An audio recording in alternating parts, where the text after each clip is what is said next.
Un cedimento improvviso che poteva trasformarsi in una strage. È stato aperto un fascicolo per crollo colposo, al momento contro ignoti, per il cedimento del Palazzo della Giustizia di Bolzano. Il tribunale è inagibile dopo che all'alba è crollata una parte della struttura centrale dell'edificio.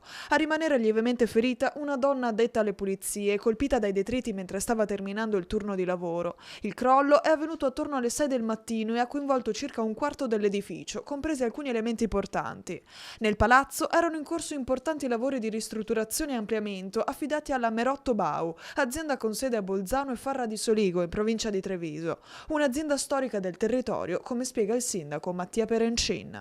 È un'azienda storica del nostro comune, un'azienda che lavora e ha lavorato anche per noi e non posso dire assolutamente nulla, per cui ho letto anch'io la notizia dai giornali, per cui adesso si cercherà di capire quello che è successo, però insomma un'azienda ineccepibile da quel punto di vista, un'azienda insomma che ripeto lavora nel territorio, con il territorio, con gli enti locali e assolutamente non posso dire assolutamente nulla perché, ripeto, che io sappia non sono mai successi altre situazioni di questo tipo e per fortuna devo anche dire la verità.